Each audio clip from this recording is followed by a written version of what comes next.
Let's look at section 5.8, average value of a function. If I told you to give me the average value of a set of numbers, or the mean or the arithmetic mean of a set of numbers, like let's say you had 70 plus 72 plus 80. Well, how would you find that average there? If they were all weighted the same, you would say something like AVE or AVG, whichever one you want to call it, is 70 plus 72 plus 80 over 3, if you were going to find that mean. So basically, you would add the numbers up, divide by the number of numbers you have. Let's suppose you have a set of numbers, okay, like A1, A2, A3, dot, a subscript of n. What if you wanted to find the average of these, the mean, the arithmetic meaning? So you'd say average is equal to, we'll add up the numbers, A1 plus A2 plus A3 plus dot plus a subscript of n, and divide by the number of them. Well, how many of them are there here? There are n of them, so you divide by n. Or another way to write this is you could say 1 over n times A1 plus A2 plus A3 plus dot plus a subscript of n. Now we're going to take that concept and extend it to functions here.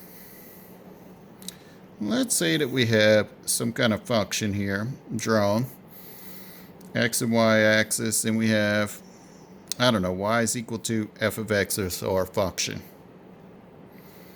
And let's suppose I want to look between a and b right here. So between here and here on the function, I wanted the average value, the average function value here. So in other words, like this is an f of x value. It might be over here somewhere around 5. This is an f of x value, might be about 4.5. This is an f of x or y value, might be about, I don't know, 4.3 or something like that, okay? Actually, it'd be probably about 4.2, but anyway. What would you do? You would just average up those f of x values. Well, let's suppose I had a curve and I wanted to take, let's just say the average of 4 of them, okay? Let me take my interval from A to B right here, split it into 4 equal sections. So each one of these values here is split up. And let's go ahead and pick a point somewhere inside this first interval right here. And we could call that x1 star. Let's go ahead and pick some point right here. You can pick the center of it. It doesn't really matter. Let's call that x2 star. Let's pick this one, a point in this interval right here. Let's call that x3 star. And a point here we'll call x4 star. So those are my x values on this interval and on that interval, on that interval, on that interval. Let's say that right here is my f of x1 star, because that's my function f evaluated at x1 star. Over here, we get our function f evaluated at x2 star. And likewise, here we'd have f at x3 star. And here we'd have f at x4 star. All right, so I'm going to say delta x. What is delta x? If I made all these intervals the same width right here, delta x would be the width of each one of these intervals. Delta x, delta x, delta x, and delta x. Now, how do we find out what delta x is? Take the length of this interval. What's the length of this interval? B minus A. And we divide it by however many partitions I picked. In this case, it'd be 4. But in general, you have delta x is equal to b minus a over n, where n is the number of divisions you make, the number of intervals you end up drawing in there.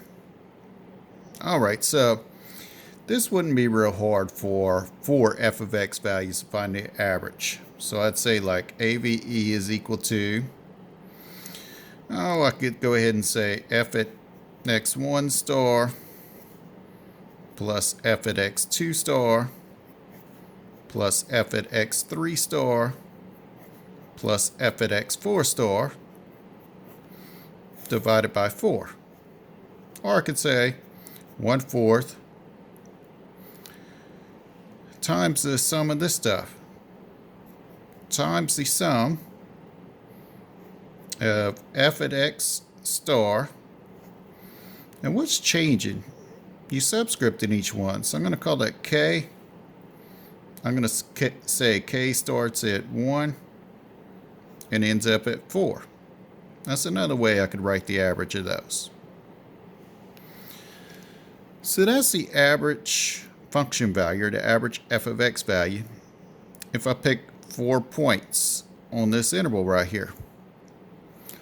Well, we want to look at a continuous function, and we want to look at all the points between this interval. This one, this one, this one, this one, this one, this one, this one, this one, this one, this one, this one, this one. So an infinite number of points. How do I find the average value if I have an infinite number of points right here? Well, let's see. We're going to have a function now. Let me redraw this. Here's an x-axis, y-axis. Let's call this y is equal to f of x. And let's say we're going from here to here, from A to B right here. And let's go ahead and divide this interval up into parts, like here, here, and so forth, okay? Split this interval into parts. And then again, we could call that x1 star some point in my first interval. And we could call that f at x1 star. Here we could call that x subscript of 2 star. And then we could call that f of x subscript of 2 star. Dot, dot, dot. Then over here, on this last interval right here, let me call that x n star. So this would be f at x n star. So right now we're just going to look at what if we have n subdivisions, okay? What if we divide this interval from A to B into n subdivisions of equal width? What will be my delta x?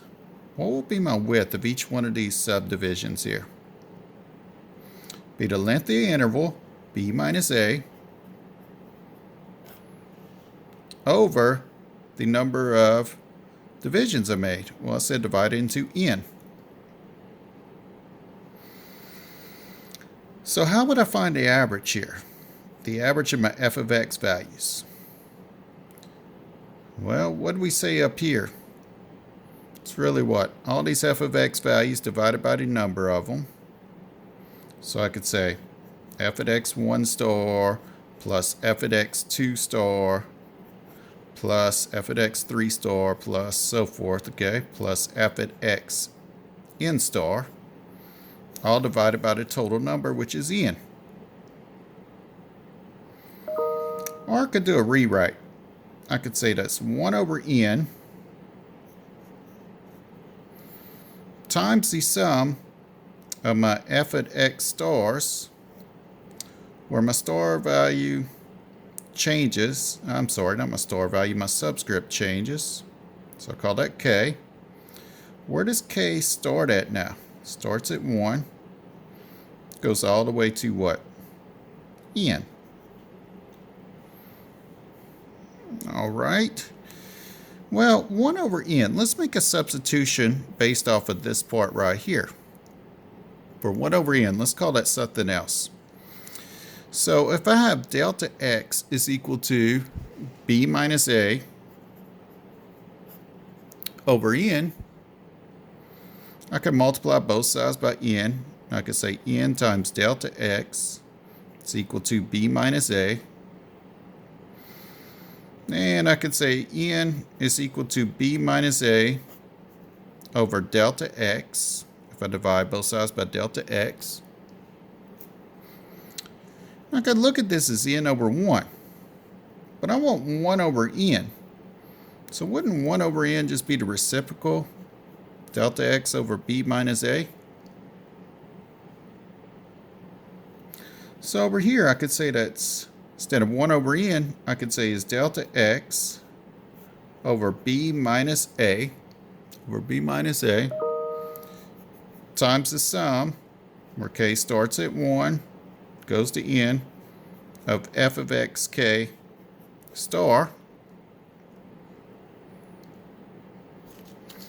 And if we keep going with this, we could take that delta x and factor to the outside here and say, okay, this is 1 over b minus a times the sum, where k starts at 1, goes to n, of f at xk star times delta x.